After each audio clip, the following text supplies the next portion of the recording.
Hi, very good afternoon to all. My name is Vinay. I'm a professor and practitioner of marketing and happen to love such offbeat topics as neuromarketing, green marketing, guerrilla marketing, and the like. And thought I'll spend some time with all of you today talking about this wonderful concept you see above you called neuromarketing. So, if you haven't heard of what neuromarketing actually is, I'll go ahead and define it for you.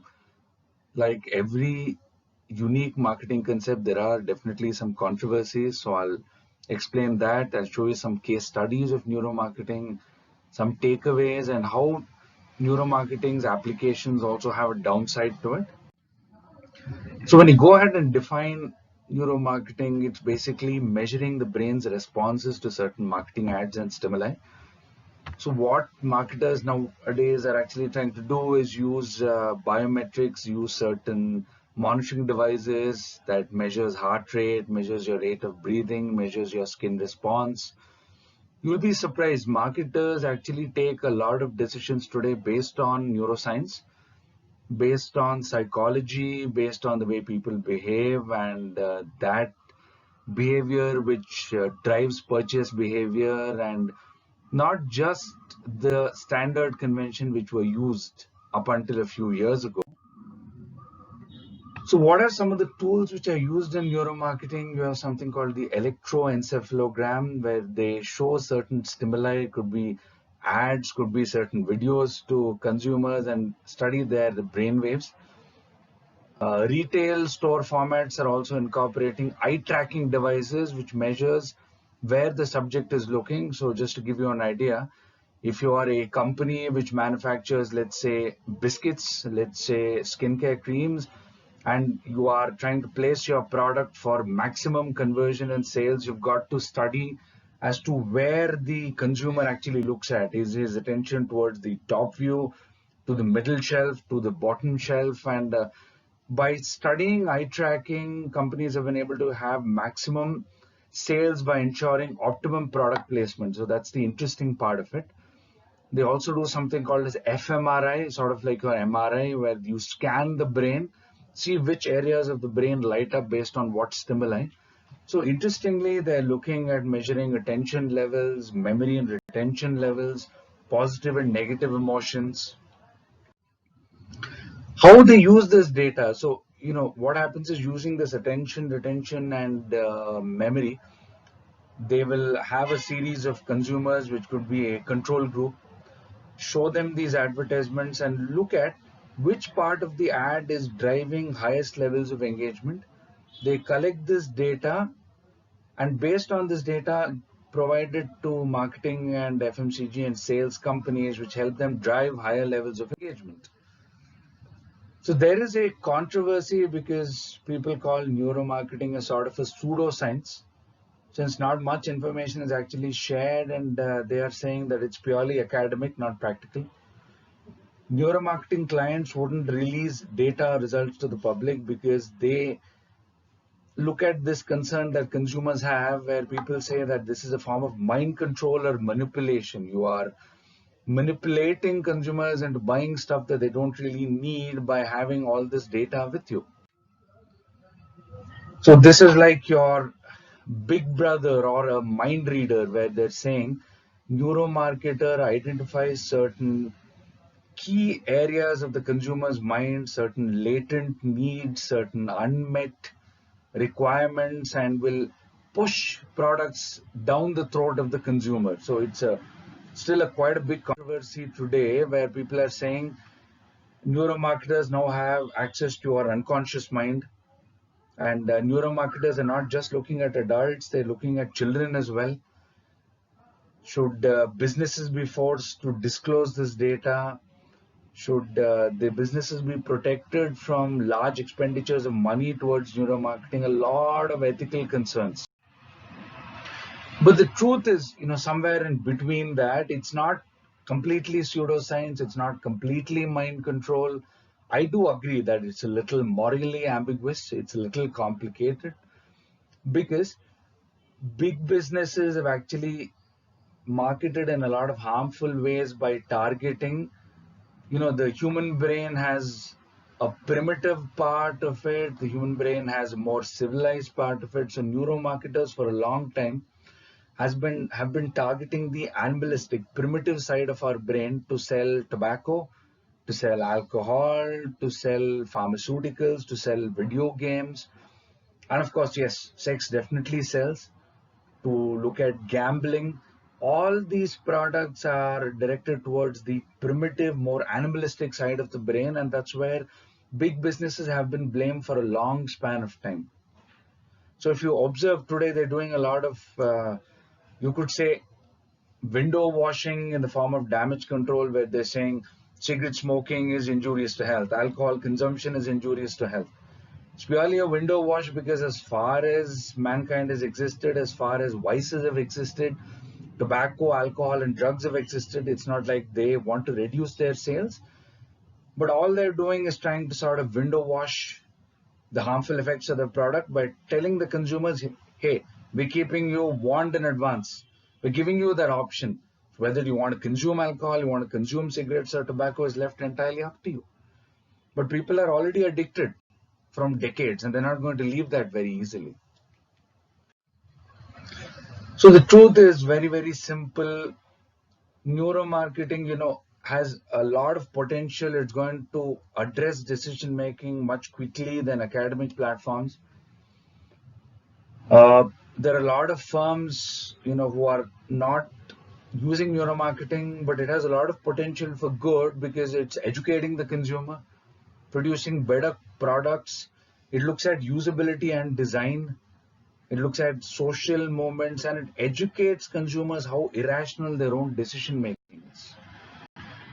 So this is one example of Campbell's soup where they wanted to sell more soup.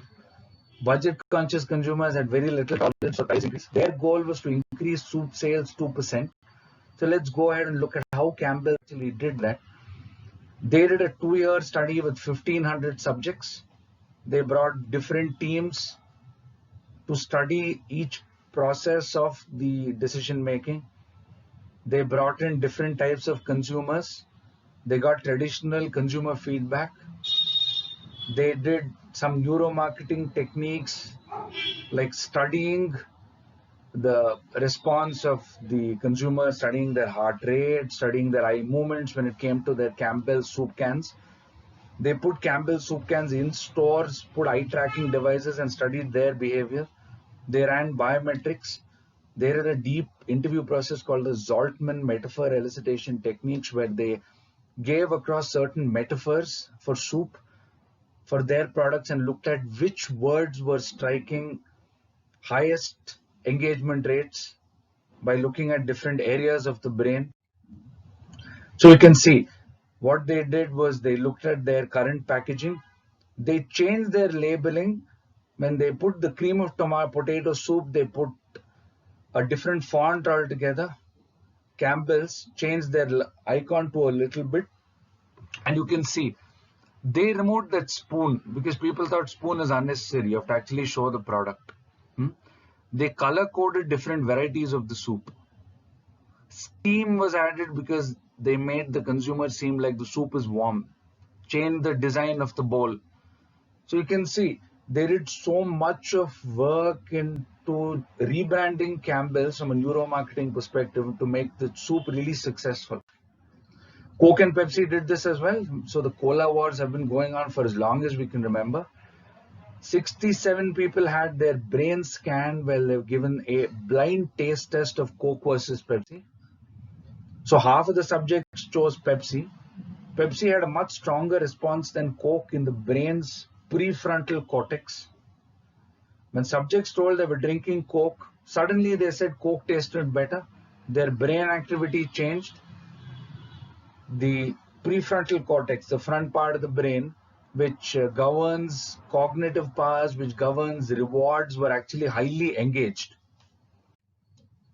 So Coke and Pepsi, they found a lot of success in their blind taste tests, but there was a strong bias towards Coca-Cola. Pepsi ideally should have had half the market share, but in reality, consumers are buying Coke because they have more experiential engagements with the Coke brand vis-a-vis the Pepsi brand, and Coca-Cola thereby still remains a market leader. You can see Frito-Lay, the companies which makes your Lay's chips. The situation, they wanted to market to women who usually tend to snack twice than men. So what happens was, the communication center in the woman's brain is more developed. Women can process ads better than men.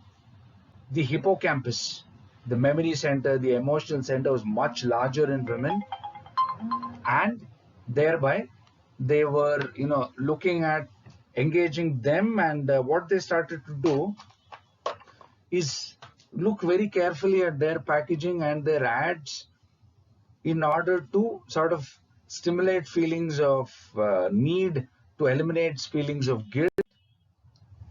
So they made 100 women keep a journal as to how much women snack, how much they feel guilty about it. So we can't alleviate guilt, but we should not trigger guilt. So they toned down their packaging. They removed the shiny yellow packaging, made it beige. They showed off healthy ingredients. They had cartoon ads with empathetic figures, like, women from the Sex and City series. They didn't have pink. They did not measure their calorie count too much. As an end result, what happened is more women started consuming Frito-Lay. So you need to study your context. You need to always have exceptions. And the key takeaways thereby is for us to understand is people have very poor memory for detail. You need to have one good idea. Having less is more. It should adapt to the cognitive parts of the brain. You need to keep it simple because you don't have too much time to reach out to a consumer. Subliminal, subconscious messages really do influence. You need to be aware of certain biases. Social validation, meaning how the product is actually perceived. Confirmation bias, how people actually accept that product. Hindsight bias, could have chosen A versus B versus C, something that you need to consider. And storytelling is something which really strikes a positive chord with consumers. Coke versus Pepsi is the best example. You need to look at men versus women. You need to have marketing which is gender neutral. And sometimes you need to tap into stereotypes. If you've ever seen the Old Spice ad, it talks about the real man, and it talks about how Old Spice is a brand which stands for men and keeping men fresh and fragrant. People are wired for nostalgia. So when you want to take your brand or product across, have the right music, have nostalgia, sometimes even fake nostalgia, have a bit of the retro styling in your marketing. Try and engage as many senses as you can, because the human brain has 5 senses, and some of the times the auditory sense, the olfactory sense, the gustative and the tactile senses actually affect the brain and emotions. So many companies have been very successful marketing only with music. You will be surprised. Try and have the emotional aspect in your branding, in your marketing for the product, because emotions will build relationships. Emotion needs to fit the brand. Positive emotions work the best, and emotional responses will have higher rates of brand recall. So when you're trying to apply neuromarketing, you have to understand a lot of it is still pretty unknown. Your brain is quite complex. You need to use data from neuromarketing in a very effective manner.